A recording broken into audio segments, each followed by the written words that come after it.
ஓம் நம சிவாய. திருச்சிற்றம்பலம். தென்னாட்டுடைய சிவனே போற்றி போற்றி, எந்நாட்டவருக்கும் இறைவா போற்றி போற்றி. இரண்டாவது பதிகத்தில் வரியை பார்ப்போம். என்பொடு கொம்பொடாமை இவை மார்பில் இலங்க. சிவன் எலும்புகளையும் ஆமை ஓடுகளையும் பன்றி கொம்பினையும் மாலையாக மார்பில் அணிந்தவன். சம்பந்த பெருமானின் பாடலில் உள்ள அந்த என்பு, அதாவது எலும்பு எதுவென்று எண்ணியபோது அது மகாபலி என்னும் அரக்கர் குல மன்னனை வாமன அவதாரம் எடுத்து வந்த விஷ்ணு பூமிக்கு அடியில் தள்ளினார். அதன்பின் கர்வம் கொண்டு மனிதர்களையும் தேவர்களையும் முனிவர்களையும் பல உயிர்களையும் துன்புறுத்தத் தொடங்கினார். அனைவரும் சிவனிடம் சென்று முறையிட்டனர்.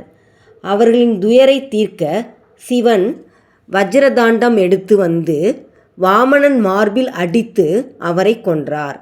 அத்துடன் வாமனனின் தோலை உரித்து ஆடையாக தரித்து கொண்டு அவருடைய முதுகு எலும்பினை பிடுங்கி தண்டமாக கையில் தரித்து கொண்டார். நமக்கெல்லாம் நரசிம்ம பெருமானின் கோபத்தை சிவபெருமானார் சரபேஸ்வரராக வந்து அடக்கினார் என்று மட்டுமே தெரியும்.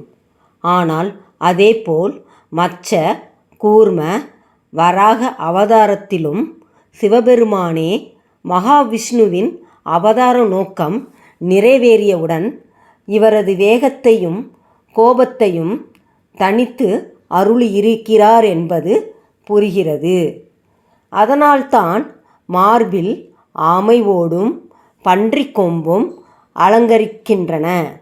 சாதாரணமாக ஒரு மல்யுத்த போட்டி என்றாலே முடித்து வைக்க ஒரு நடுவர் தேவைதானே.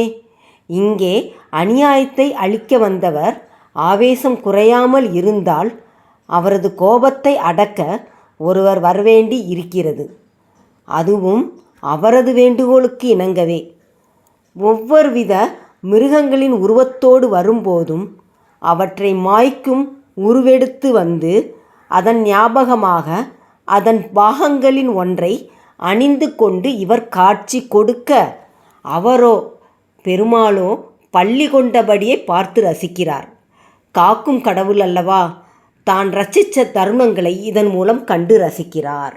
எருதேறி ஏலை உடனே உமை அவளுடன் எருதில் மேல் ஏறி பொன்பொதி மத்த மாலை பொன்போல் ஒளிரும் ஊமத்த மலர்களை மாலையாக தரித்து புனல் சூடி தலையில் கங்கை அணிந்து வந்து என் உள்ளமே புகுந்த நிறைந்ததால். விளக்கம். எருதில் உமையாளுடன் ஏறி மத்த மலர் மாலை கொண்டும் கங்கையை சடையில் கொண்டும் என் உள்ளம் புகுந்து உரைகிறான். 9 1 7 18 6 உடனாய நாள்கள் அவை தாம். இங்கு கொடுக்கப்பட்டுள்ள எண்கள் எல்லாம் பயணத்திற்கு விளக்கப்பட வேண்டிய நட்சத்திர நாட்கள். 9 1 9 9வதாக வரும் நட்சத்திரம் ஆயில்யம். 9 1 9 + 1 10 10வதாக வரும் நட்சத்திரம் மகம். 9 7 9 + 7 16 16வதாக வரும் நட்சத்திரம் விசாகம். 18 18வதாக வரும் நட்சத்திரம் கேட்டை. 6வதாக வரும் நட்சத்திரம் திருவாதிரை. ஸோ இந்த நட்சத்திர நாட்கள் எல்லாம் பயணத்திற்கு விளக்கப்பட்ட நாட்கள் ஆகும். ஆனால் திருஞான சம்பந்தரோ இந்த விளக்கப்பட்ட நாட்கள் எல்லாமும் சிவனடியார் மீது அன்போடு அவருக்கு என்றும் நல்லதையே செய்யும் என்கிறார். அன்போடு நல்ல நல்ல அவை நல்ல நல்ல அடியார் அவர்க்கு மிகவே. விளக்கம்.